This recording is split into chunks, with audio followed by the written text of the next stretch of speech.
Hello, I'm going to go ahead and get started. Welcome to Hire Women Week. My name is Sage Randall. I'm one of the co-founders of Hire Women Week, and I want to introduce you all to our first session of the week. So we're going to go ahead and kick off and begin now.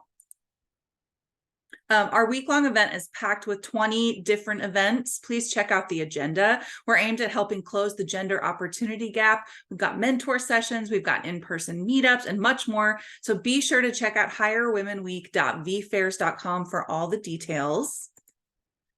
I want to introduce you to Ladybird Talent. We are a recruiting firm and a community on a mission to get 1,000 women into tech and startup leadership. So here's what we do. We work with startups to help them make impactful hires as their teams scale. We host community programming and events all year long, and we organize Hire Women Week. So we want to invite you to upcoming events, and you can find links for all of those at ladybirdtalent.com.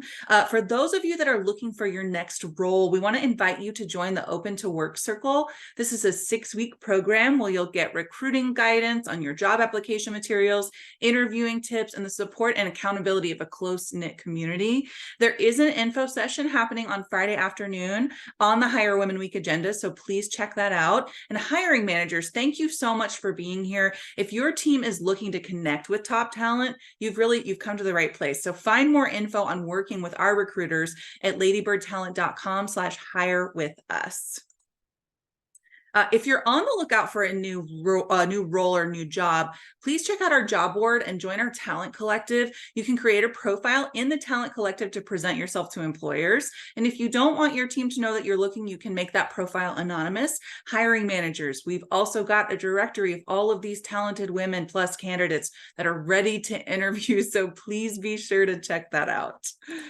Of course, this event would not be possible without the support of our partners and our sponsors. Thank you to all of the organizations that have stepped up to join this important conversation this week surrounding job opportunities for women. We want to highlight our partner, Bulo. They're a recruiting firm dedicated to connecting working mothers to job opportunities. Please visit their booth in the exhibit hall to learn about their open roles, join their community mom-fessionals, love it, and even chat with the team.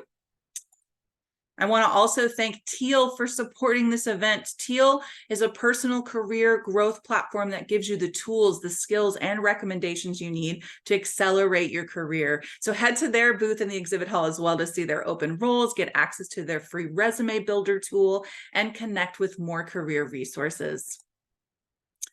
If you're joining us today, thank you so much for being a part of our event. We are launching a poll to get more info on who's in our audience. And if you're on the lookout for a new job, again, be sure to check out the job board and Talent Collective. You can opt in for that anonymous profile if you want. Hiring managers, again, reminder on that collective of women resumes that we have in our Talent Collective. There are plenty of ways this week to engage with Hire Women Week beyond just attending sessions, although we're so happy you're here. Please check out our virtual venue with our booths. There's resources to download. There's so much more to explore. And the more you explore, the more points you earn on our leaderboard with chances to win prizes at the end of the week. So please check that out. You can connect with other attendees in the lounge space chat room. So please go drop a hello and connect with other attendees at the event this week. And last but not least, please give us your feedback through our surveys so we can continue to improve the event. You'll find them in the navigation bar in the lobby. And with that, I want to make an intro to our speakers and panelists today. We have an amazing session this morning, United for Change. So first off, our moderator for this event is Adam Stanley. He is a public board director. He's a retired chief digital and technology officer. He's an interim chief people officer at Cushman & Wakefield, the former CTO of Aon. I mean, he's got all the credentials. So we love Adam. He's going to be moderating for us today. Also, Delphine Carter, who is the CEO of Bulo Solutions, who was one of our sponsors, and Kelsey Stevens, who I adore, the founder of Ladybird Talent and Hire Women Week. At that, Adam, I'm going to hand it off to you guys, and let's get started. Thank you so much for the intro, and it is so exciting to see all of the folks checking in. I saw Denver, I saw Houston, lots of folks around Austin, I saw New York. So this truly is a nationwide event, and I think the organizers should be proud and I'm excited about this conversation. So let's get started. And before we get started, I just want to get a big elephant out there in public. And the elephant is, one would think, if you understand the background of Lady Bird Talent and you understand the background of Boilo and Avulo and what the work is that they do, why aren't you guys competitors? And why are you both on this call today? Why don't I start with our illustrious founder of the week and host, Kelsey?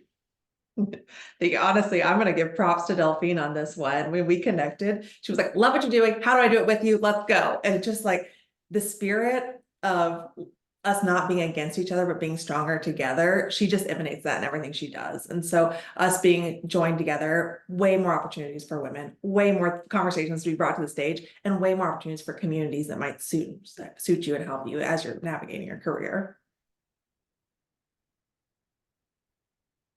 Yeah, I mean, it was easy. I participated last year in Hire Women Week, and it was just incredible. And I fell in love with you guys were doing.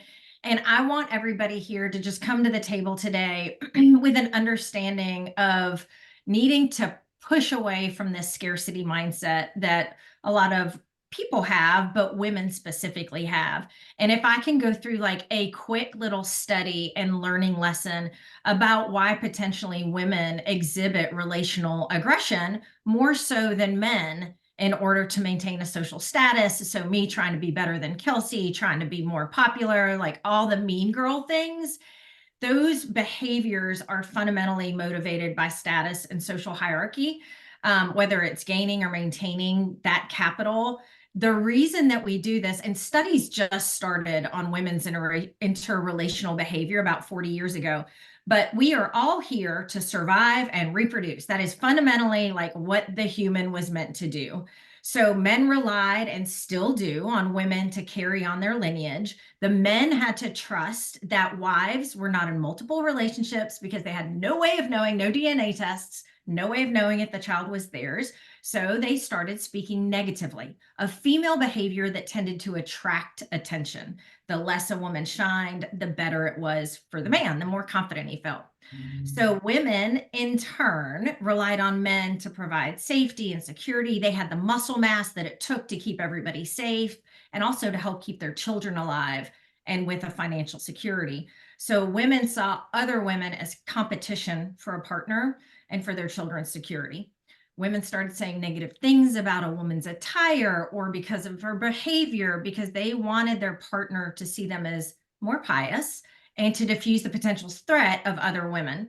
So they try to get these flashy women out of their community. At the same time, we're all at the well, relying on each other in a community because the men were often gone and the women were encouraged to complete tasks in groups. So every woman was at one time a threat as well as a support system, which is really kind of a mind bender, right? That's difficult to balance. And so that's why we have this history of women having relational aggression, of not being upfront about certain things and seeing each of us as negative competition. We have to get rid of the scarcity mindset because the dynamic has shifted. Kelsey can kill it across America, and I can kill it as well. The dynamic has shifted. There has to take 3 minorities at the table minimum to have any kind of effect on people's decision making. So I can't get to where I need to be unless Kelsey's able to get where she needs to be. So that was my thought, was let's just come together. Let's talk about the power of women and how companies can gain from these hires. I love that, Delphine, and it's so important. Thinking about the survival instinct, there was a video recently from J.B. Pritzker, who did the commencement speech at Northwestern University. And one of the things that was interesting is he asked the question, how can you tell the smartest person in the room? And his answer was, it's the kindest person. And his explanation was, our survival instinct has literally kind of evolved us to, like you mentioned, feel we have to fight to survive. And so to this fear, and you're afraid of difference, and you're afraid of kind of this person that seems to be, brighter than you or different than you.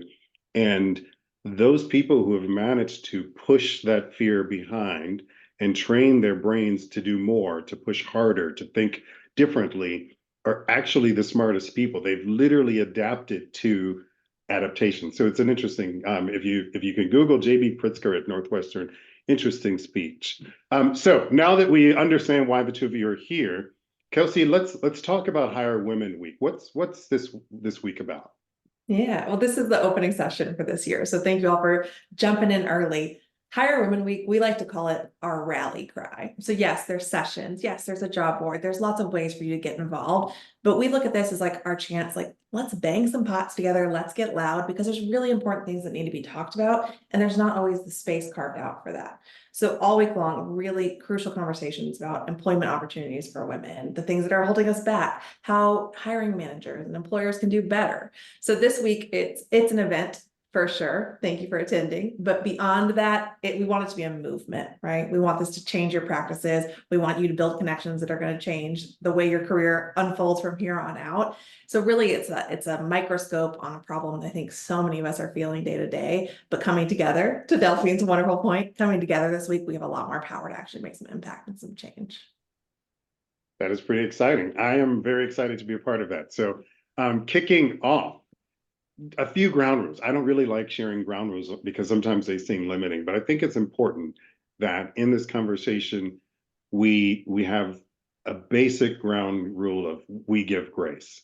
So we assume best intent, we give grace, we understand that everyone won't necessarily agree with every individual perspective, but we respect each other, we can learn from each other, and we can overcome our fear of having tough conversations so that we can actually grow together. So I'd love to get Delphine's thought on having tough conversations, and how do you have tough conversations and overcome that innate fear that we all have so that we can actually foster growth and understanding. I think it's a fundamental, we've got to value curiosity, people's willingness to be curious, and also prioritize being curious. So if somebody comes to the table with a statement or a feeling or a persona that you've never met before, instead of being like, I'm out, sticking my head in the sand, don't understand this, not sure how to even talk about it, we need to, on each side, be comfortable with somebody being curious and asking the questions. Now, with curiosity, mistakes are going to happen. I am older, and so I've got, you talked about this once, Adam, I'm sure you will again. I've got years of habits, right? And so I'm going to say things that may be inappropriate. My intent is always good, and it's really from a place of trying to learn more. So if the person who I'm speaking with can have the grace to say, hey, Delphine, say that a little bit differently and it comes off better, then I'm like, okay, yes, I'm in, like help me get better. When you learn math, you made mistakes. So let's be gracious about everybody having the space to ask questions, realize they potentially made a mistakes, and learning from it. We are going to do the wrong things, but just be comfortable with questions and be ready. On my end, I'm ready to make sincere apologies. If I do anything that offends somebody, it's the ability to say, holy cow, I am so sorry, and I'm learning from this. But whatever you do, do not run from having a tough conversation. Just lean into it. Yeah, I think that is so brilliant. It's interesting because there is this fear of messing up so badly, and a fear of offending in certain communities, and then in certain groups there is the how dare you be offended by what I said. And I think it's both sides. I think there's the story that you were referencing. I'm fine sharing. There was a fellow board member of mine who is in her 60s, and she has children that are adult children. And one of the children, one of the friends of her oldest, is transitioning, and they were all at dinner, and throughout the dinner, my friend kept saying, she, her, she, and her children got frustrated. They're like, Mom, we've told you, they go by they now. Their pronouns are they. And she said, I'm sorry. And then they kept kind of saying it, and they kind of ribbed her a bit. And finally, my friend, she said, pause. She said, what I need you to understand is for the last 20 years, because her kids have been friends since they were little kids. I've known you, I've loved you, I've had you in my house. I've supported every aspect of your transition. I still love you. You're at my dinner table now because I love you. And what I'm asking you is to give me grace because I'm old. I've been used to calling you a certain thing for all of these years. And it was a change in the environment. And she described how almost this weight had been lifted. And the conversation from then on was like, okay, I get it. We understand each other. You've acknowledged me. You've acknowledged why it's important. And then you've apologized in a way that explains that it's not, a bad intention. So I think that's super, super important to acknowledge. I So hope that, oh, sorry, Adam. I no, hope that can be in the conversations people are having this week, that I'd rather you have the courage to have the tough conversations and maybe have a few slip ups of the wording and learn together than to shut down and avoid the conversations at all. I'm blessed with being an external processor, which means I have to talk through everything I think about to my husband's dismay. But to me, that is like, if I don't have that space for conversation, the learning is really limited. And that's not what we want for you this week. We want you to have that learning opportunity and that connection. So I think approaching with grace is something I hope we can all take with us throughout this entire week. Yeah. Adam, I like what you said is fundamentally people want to be seen, heard, and understood. And that's why her apology was so genuine and touching, because she highlighted that she saw her, she heard her, she understood her, and she's trying. Yep. It's it's the effort is so important. So, tough conversations. This is a safe zone to some extent because everyone has opted into this conversation. They understand the general dynamics of Hire Women Week. But outside in the broader community, let's admit it, the 2020s have been a wild ride. It's been kind of crazy when it comes to diversity, equity, inclusion, and belonging initiatives and all of the things that go along with this. So I want to kind of talk about one of the most important for this week, which is gender equity, and then maybe more broadly talking about DEIB. But Kelsey, I'd love to understand, first of all, what's your definition of gender equity? And how are we doing these days? In what ways have we seen progress? Yeah, to me, I think I think there's a difference between equality and equity. I think that conversation's been surfaced a lot over the last 2 years, but it's making sure there's an equal chance, right? So it's not necessarily the equal experience, but that we are setting things up in a way where there's actual structure in place to give people these same opportunities. And I think it takes a lot of intentionality. I think one of my fears with it becoming a hot button issue this year, that DEI seems to be a little, people are hush hush about it now, where 2020, we were all banging the pots together, to my point, right? And so I think what scares me about that is we're going to lose a little bit of that collaborative intentionality because people are afraid to talk about it and have those conversations. But overall, I think like some of the big progress we're seeing this year is really some great research coming out. I think a lot of things that are able to take the blame away from women and away from non-binary folks or marginalized communities. A study that really hit me hard this year came out from Vanderbilt, and it was talking about that women actually do negotiate for our salaries, like our entire upbringing and all, like everyone's go do your power pose and you can do this. And the reason you're not making more is because you didn't negotiate at every step of the way. And if you had, here's the chart and you'd be making as much as the man next door. When this study like totally took that apart, it was like, no, actually women are negotiating more than men, right? So actually let's look at, it's the system is the problem right now, women. So I think the progress we're seeing is really uncovering some of these problems that our talk track is also kind of enabling so it's like, how do we break that down and look at what we can be doing and intentionally building into the systems? I think those are the steps of progress that I'm really seeing and that excite me the most this year. How about you, Delphine? A huge win for me was seeing Claudia Golden. She received the Nobel Prize in Economics in 2023 on her study of the gender pay gap. So only 3 women have ever held that prize, which I think ended up being like 2% of all prize winners. What I liked, back to what we were talking about, is it means that things have changed from the very beginning. It means that somebody understood the value of her research and funded her. Many women do not even get to go in front of the prize committee because they don't have enough money to do the studies and the research. So somebody funded her. She was able to get grants, and that the judges felt like her study was important enough to win this coveted prize. So now what we need to make sure is that everybody hears about this study, hiring managers, companies, business owners, because what it ultimately shows is that until we can allow both men and women to be caregivers, change cannot happen in the pay gap. Women get forced into situations where they have to take kind of an off ramp or a scenic route before they can come back. And so her study just has a ton of impact, understanding what Kelsey's saying, that we do ask for the money, it's just not always happening. And then some of the underlying things that cause that to happen is very important. Yeah, the system is it's interesting, and it's fun, and I'm really honored to be an ally in this conversation today. Obviously, having the privilege of gender offset, of course, by the possible negative in corporate America of race.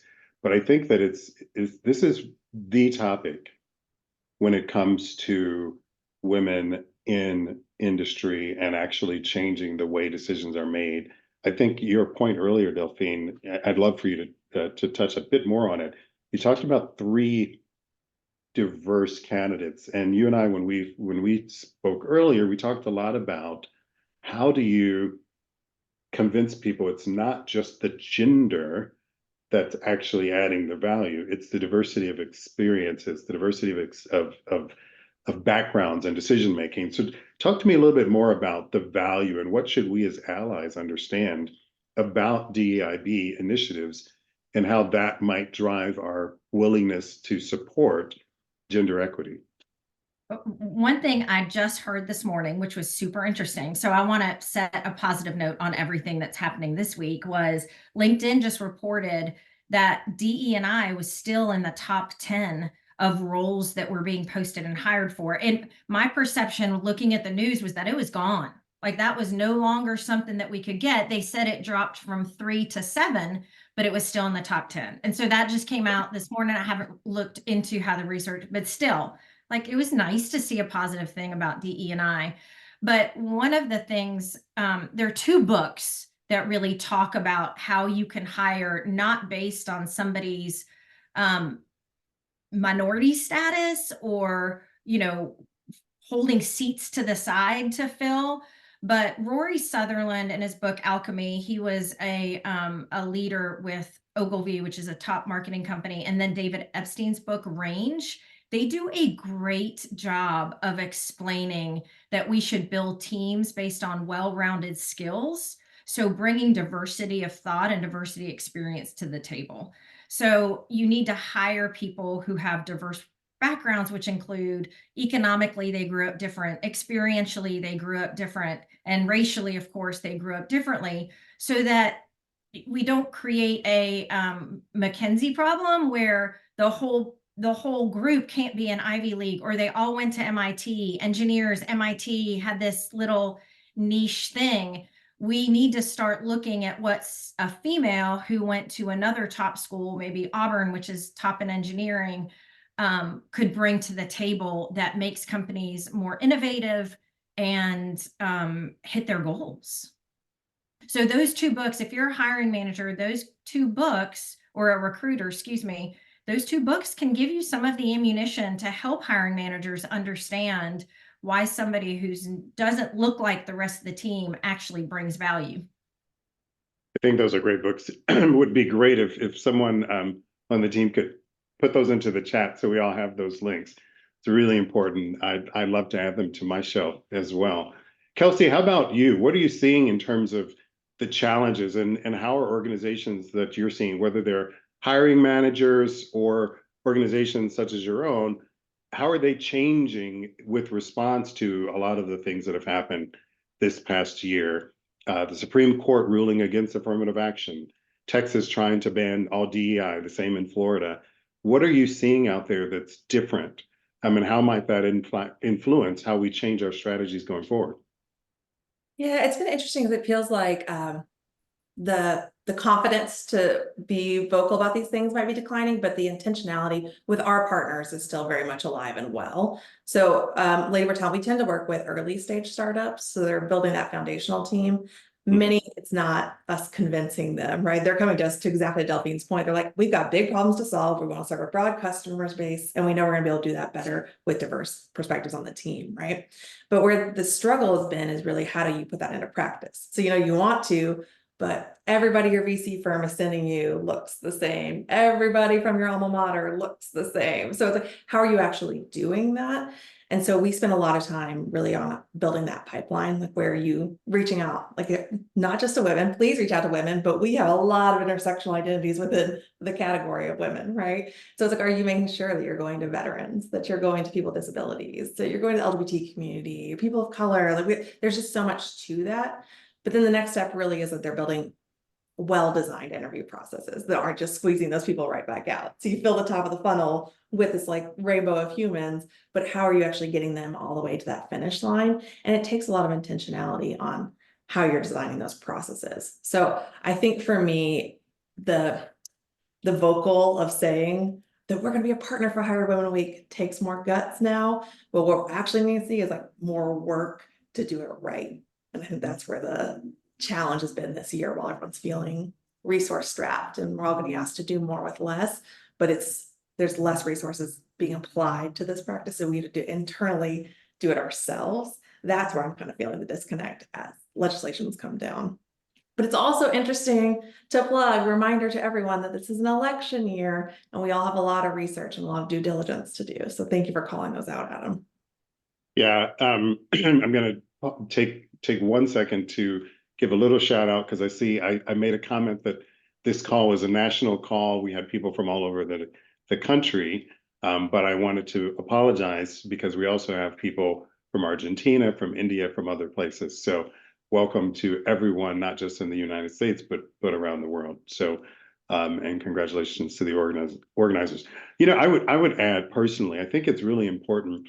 There's an upside, as hard as it is to believe, to some of the challenges to these programs and these words. And the upside that I'm seeing is that it is forcing people in many corporations and smaller companies to choose different language and to really get to the heart of why diversity is important. It's really easy to pink wash and rainbow wash and blackwash during kind of those diversity months and say that you're supporting DEI. Now people are saying, wait, we really do believe that our business is better if we have women in leadership positions. Our business is better if we have a diversity of experiences. And so we need to do all we can to hire them. And it's not just about hiring someone with the title of Chief Diversity Officer. It's intentionally making sure that you're sourcing diverse pools of talent, that if you walk into a room and all of your candidates look the same, sound the same, talk the same, came from the same schools and the same backgrounds, you are not going to be successful in your hiring.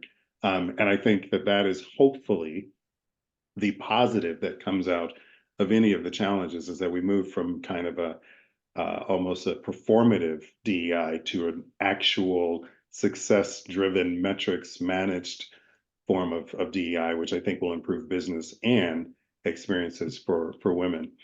So let's pivot a bit and let's talk a little bit about what hiring people should do different in terms of attracting women. And in particular, I'd love to hear any thoughts that you have around things that we might do to eliminate or subconscious bias in your recruiting. If you're truly thinking in an anti-affirmative action era that we seem to be in, how do you change your processes as a hiring manager to recruit more diverse populations, and in particular women? I have a soapbox to get on about this one. Delphine, I'm going to jump on. To me, I think there's this really big misconception that by building inclusive practices, that it's favoritism, or that it's going to go, that we're going to be giving away spots for people we've earmarked to hit our quotas. And that is not what I'm advocating for at all. I'm advocating for you building a standardized, well-structured interview process that actually sets lots of people up for success, right? So everybody that's qualified for the job should do better in this format. And so I think back to the first time I interviewed somebody ever, it was a decade ago. I was working in a tech company in a marketing function. I don't think I even knew what job the person was applying for. I was given no questions, no rubric for what I was looking for. They're just like, go in this conference room and talk to this person. And I mean, I did, I was friendly, it was delightful. I don't know if they were good for the job. Like I was so untrained and underqualified for that.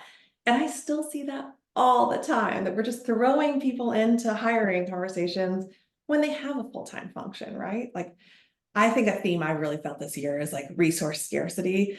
And so people, like, if you're the head of product, you've got a lot on your plate, right? Like you've already got so much to get out the door and so much to launch.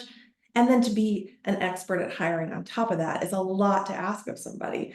So I think for me, it's slowing down. It's actually building and designing these processes, identifying the skills you need, and then it's training the team that's going to be doing those interviews, right? Like we hear a lot of great stories about like just the way those rubrics could be run or team huddles, but it all takes time to do those things, which the expertise might not be in-house. There's 2 partners on stage right now that would love to work with you on this, but additionally, there's so much great people, talent on the market right now. As a department that got hit really hard, if you need external resources, it's a great thing to have them help you set up your foundation well.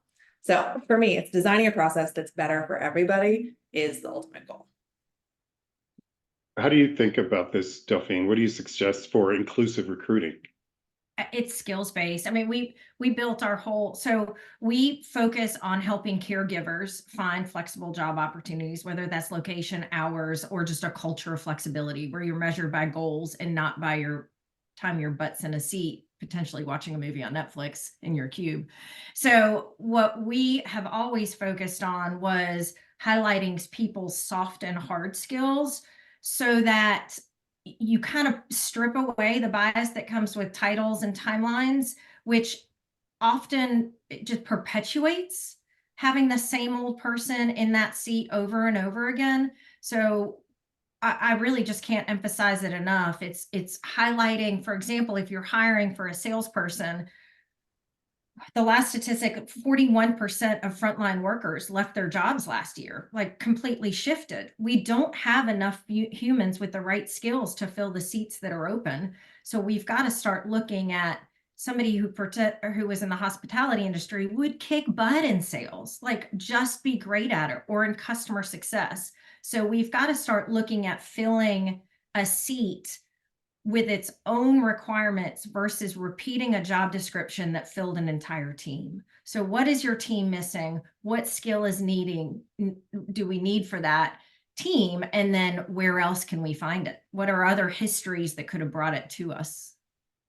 Yeah, I think that's brilliant. I was thinking that's a perfect corollary to some of the board search experiences that I've had. And when you were talking, it made me think through the conversation I had with one of our boards. I'm on the nomination and governance committee of a board that we were looking for recruiting other new board members. And there was a conversation that around the need for us to find someone with CEO experience. And I said, so let's talk about that more. Well, we need CEOs. We need to have chief executive officers who run companies to join our board. And I said, so let's talk specifically about what we need.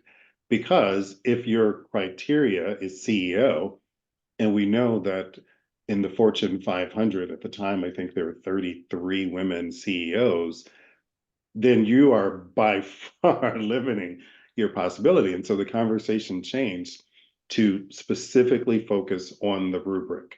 So you want P&L experience, you want global relationship building experience, you want the ability to lead massive teams through major change. Let's talk about the skills. And so whenever you use that skill word, like it's so important that we don't let historical biases prevent current progress. And that's what we do when we look for specific titles, specific background roles. really you're looking at skills. And I'm seeing some of the comments in the chat. One person talked about the inherent bias when you're reviewing based on an interview, because some people can really sell themselves well. Or if you're reviewing based on a document, because some people can write really, really well and embellish. And how do you evaluate talent and make really smart decisions based on the actual skills that you need? And that's a challenge, I think, for all of them.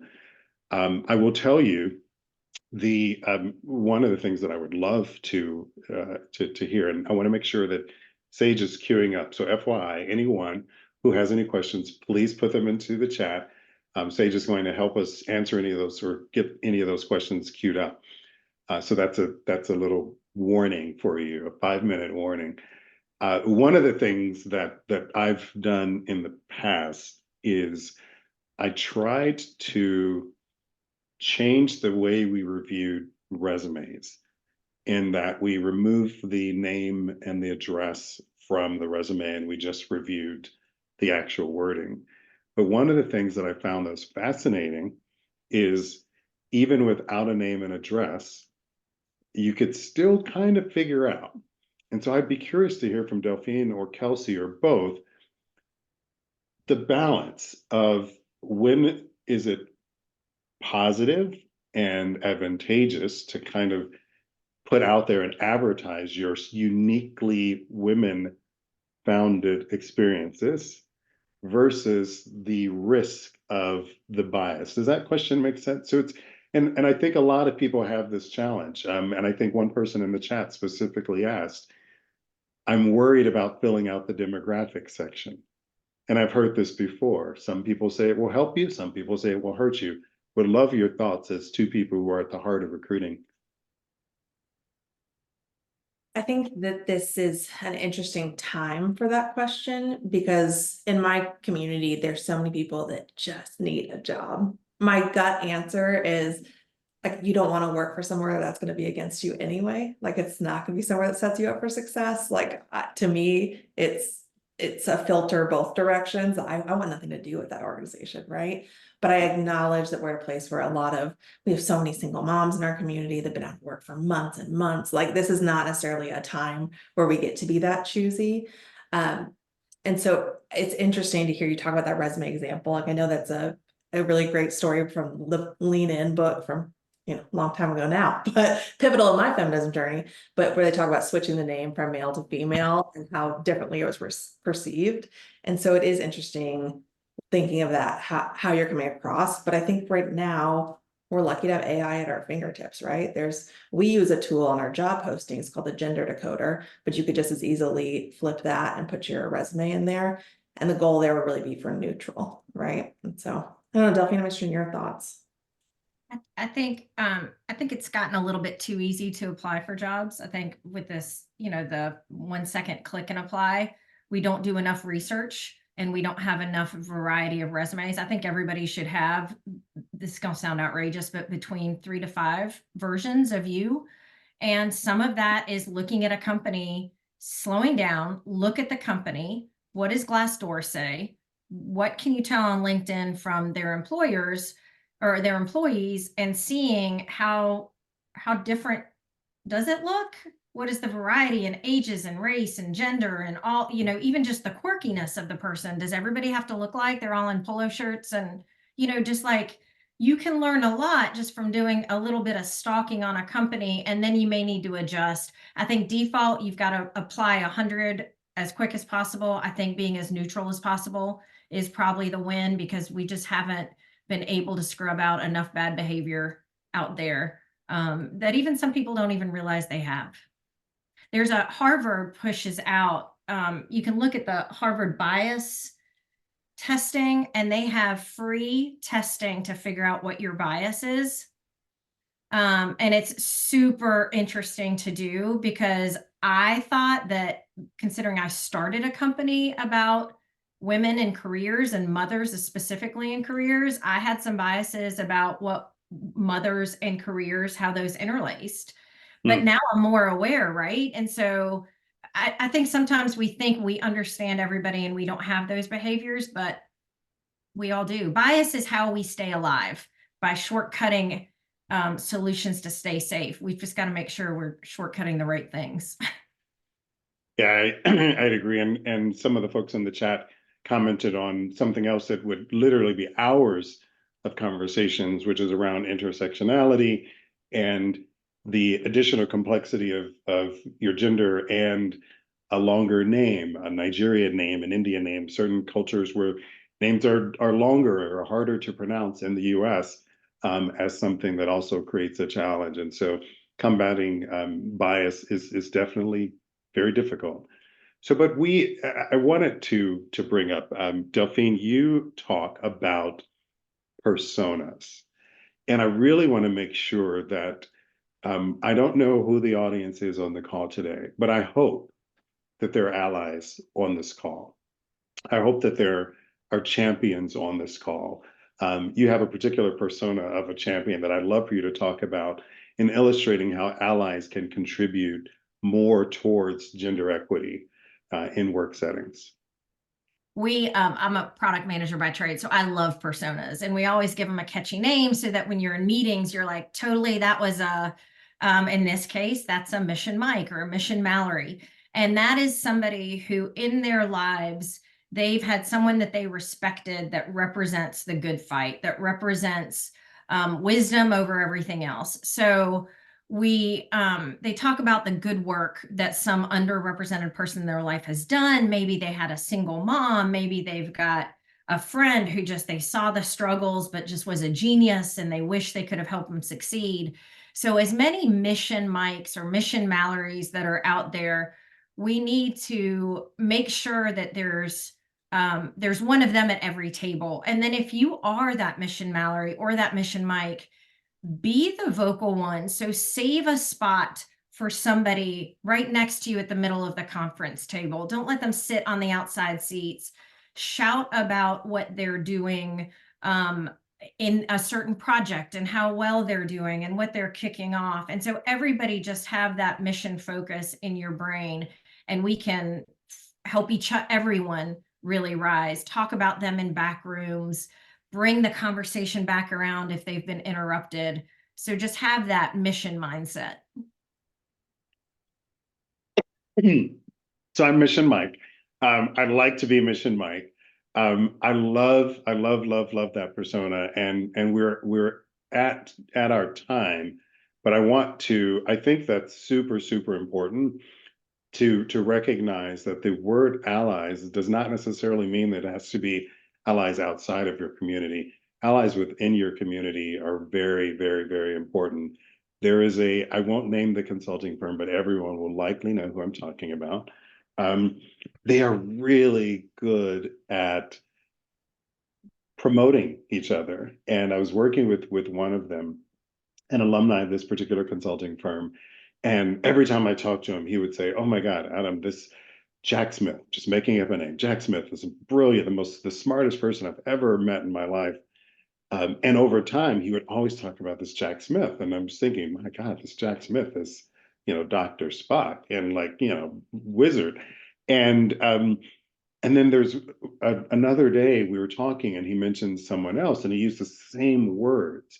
"Oh my God, John Smith, brilliant, the smartest person I've ever met." And then over time, I realized there are more of these people. And so I started to ask, "Hey, did you work with Jack Smith?" And the answer was no. "Oh, but you were in the same office with them?" "Oh, no. I wasn't in the same office. In fact, he was actually in a different practice than I was."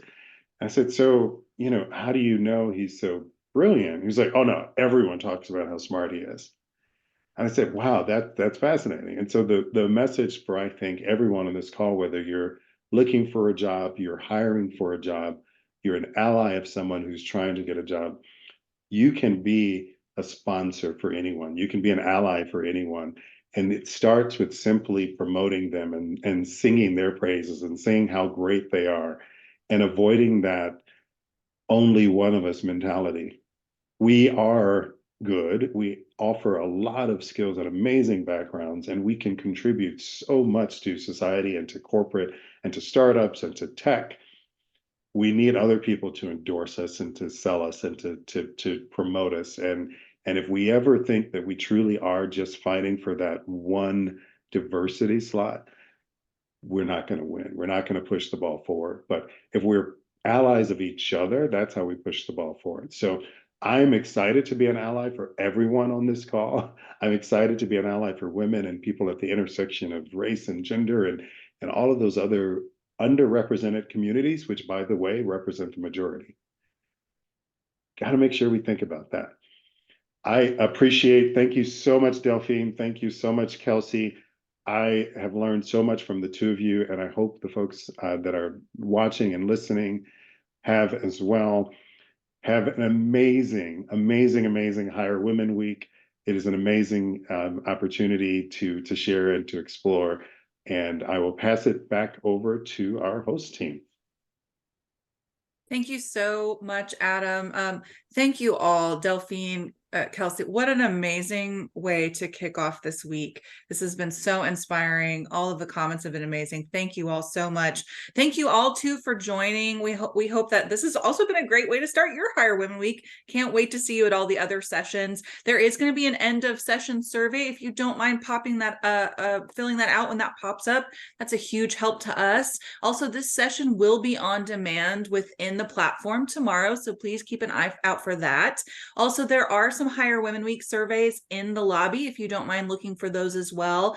And then just a reminder that you can keep up to date on all of our communications, resources, news from our partners by signing up for the Lady Bird Talent newsletter, The Flight, which has updates on events, opportunities, and that we also have our info session happening Friday for our Open to Work Circle at 2 p.m. Central Standard Time. We'd love to see you all there. Thank you again, and we will see you in the next session.